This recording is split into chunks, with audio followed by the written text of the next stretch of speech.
Salam, Təhsil Gündəliyi sizi təhsil sahəsində baş verən yeniliklərlə tanış edir. Martın 18-də Yarat Müasir İncəsənət Mərkəzində Təhsil Televiziyasının hazırladığı filmlərin təqdimat mərasimi keçirilib. Təqdimat filmlərin nümayiş olunması ilə yanaşı film qəhrəmanlarının və tədbir iştirakçılarının maraqlı çıxışları ilə yadda qalıb. Öncə Təhsil Televiziyasının fəaliyyətini əks etdirən videoçarx nümayiş etdirilib. Məlumat verilib ki, 2015-ci ilin sentyabrından fəaliyyətə başlayan televiziya tərəfindən qısa müddət ərzində 30-dan çox film çəkilib. Mərasimdə müəllim, tələbə, xaricdə təhsil üzrə dövlət proqramı məzunlarının obrazları canlandırılan filmlərdən 7-si nümayiş etdirilib. Daha sonra filmlərin qəhrəmanları və yaradıcı heyəti öz təəssüratlarını bölüşüblər. Təhsil naziri Mikayıl Cabbarov çıxış edərək təhsilin inkişafı üzrə dövlət strategiyasında nəzərdə tutulduğu kimi bu televiziyanın yaranmasının uşaq və gənclərin intellektual fəaliyyətin dəstəklənməsi və cəmiyyətin inkişafında təhsilin rolunun daha dərindən dərk olunması məqsədinə xidmət etdiyini bildirib.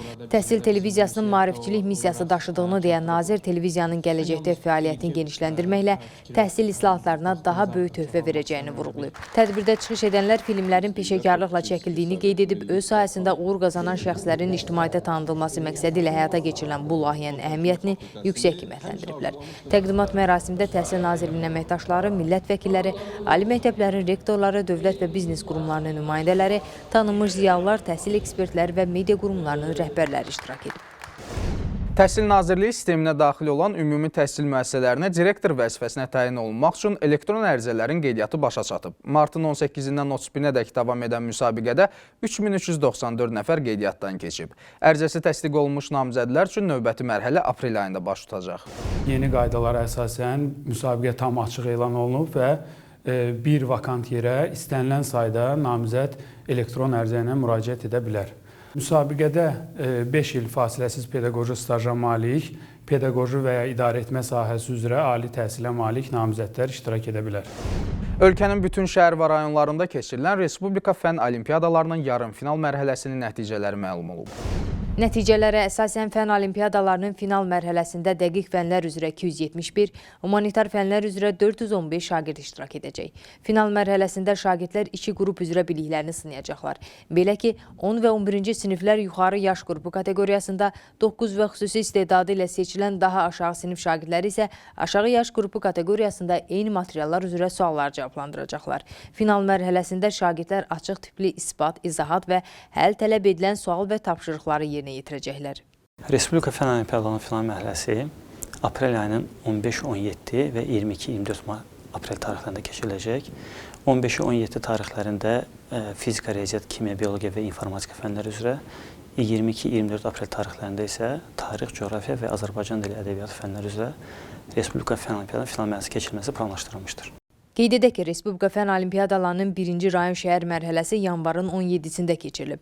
Bu mərhələdə 27500-dən çox şagird iştirak edib. Olimpiadanın yarım final turunda isə 4500-ə yaxın şagird öz bilik və bacarığını nümayiş etdirib.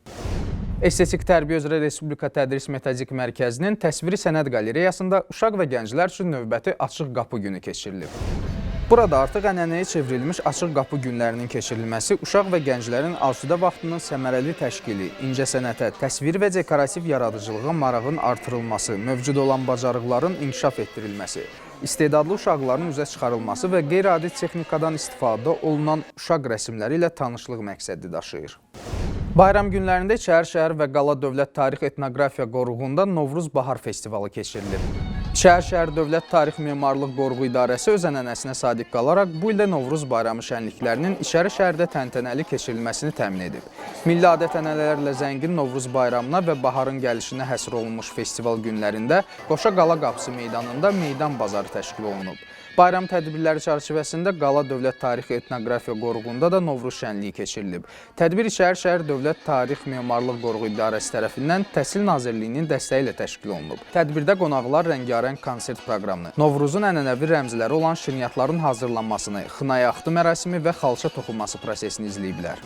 Təhsil Televiziyasının hazırladığı veriliş və filmləri siz Təhsil Nazirliyinin rəsmi Facebook, YouTube və Twitter səhifələrindən, həmçinin Təhsil Nazirliyinin rəsmi internet səhifəsindən izləyə bilərsiniz. Sağ olun.